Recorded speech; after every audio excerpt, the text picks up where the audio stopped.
Giant Musahari EPPL. Next. 3 minutes. अपने 3 minute time पाबो. You conclude within 3 minutes. आपको बोलते क्या होते? हाँ. बसुमतारी है.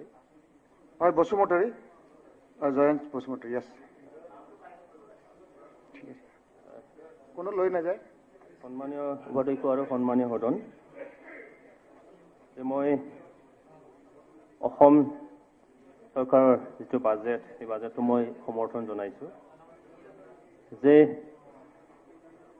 বিত্তমন্ত্রী বাইদেউ তেখেতে আরম্ভণিতে কৈছিলে যে মাতৃ এটা হৃদয় মাতৃৰ যে মৰম ভৰা যে হৃদয় সেই হৃদয়েৰে চাই অসমৰ বাজেটখন তেখেতে প্ৰস্তুত কৰিছে হয় যে এই বাজেটত অসমৰ যে দুৰ্বল শ্ৰেণী সমাজৰ যে দুৰ্বল শ্ৰেণী সেই দুৰ্বল শ্ৰেণীক আগত ৰাখি বাজেটখন প্ৰস্তুত কৰা হৈছে ইয়াত বিশেষকৈ ট্ৰাইবেল বা তেনেকৈ পিছপৰা জনগোষ্ঠীবোৰৰ উন্নতি কৰাৰ কাৰণে ইয়াত ব্যৱস্থা কৰা হৈছে আমাৰ সমাজৰ অৰ্থনীতিৰ ভিত্তি বুলিলে ইয়াৰ এগ্ৰিকালচাৰৰ ধৰা হয়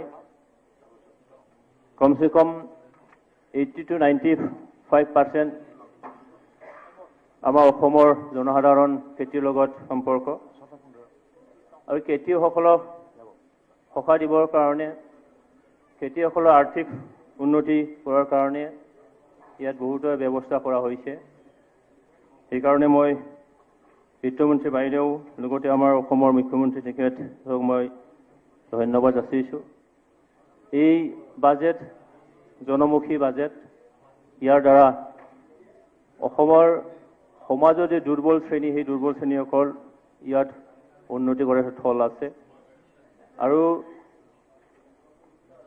যুৱচাম বিশেষকৈ এডুকেটেড যিবিলাক আছে তেখেতসকলকো সংস্থাপন দিয়াৰ ইয়াত ব্যৱস্থা কৰা হৈছে 1 লাখ চাকৰিৰ কথা কোৱা হৈছে মই ভাবো 1 লাখ কৰ্মসংস্থাপন বা চাকৰি দিয়াত ইয়াত উল্লেখ যদিও কৰা হৈছে তাতকৈ বেছি এই বাজেটৰ উল্লেখ কৰাৰ দেখিয়াকৈ অসমৰ যে নিবনুৱা সেই নিবনুৱাবিলাকে সংস্থাপন পাবলৈ সক্ষম হ'ব এই কাৰণে মই পুনৰবাৰ বিত্তমন্ত্ৰী বাইদেউ ধন্যবাদ জনাইছোঁ এইখিনিতে মই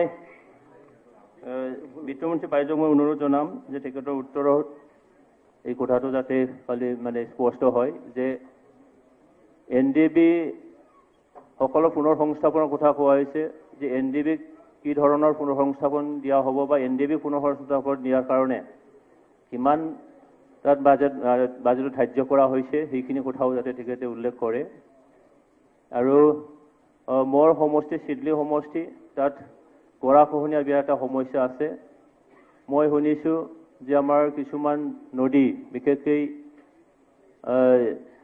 বিখি নদী ইয়াৰ গৰাখহনীয়া ৰোধ কৰাৰ কাৰণে 500 কোটি টকা তেনেকৈ এটা মিছন নিশ্চয় আছে মোৰ সমষ্টিত আই নদীকে আদি কৰি মাকৰা নাঙল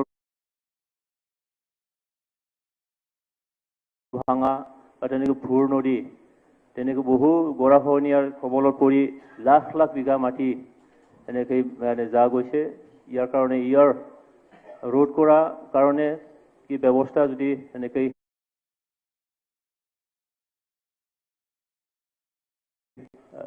ধাৰ্য কৰিব পৰা যায় তাৰ উত্তৰ মই নিশ্চয় বিচাৰিম মই দীঘলীয়া সময় ল'ব বিচৰা নাই এইখিনি কথাকে কৈ অধ্যক্ষত মই আকৌ বিত্তমন্ত্ৰী আৰু অসমৰ মুখ্যমন্ত্ৰী ডাঙৰীয়াক ধন্যবাদ জনাই মোৰ বক্তব্য সামৰণি মাৰিছোঁ Central Institute of Technology Kokrajhar admission going on for the season 2021 and 2022 programs offered of diploma BTech BDes MTech and PhD facilities provided best library in the northeast bus facility hostel 24/7 internet Wi-Fi and many more 24/7 power and backup digital classroom and best laboratories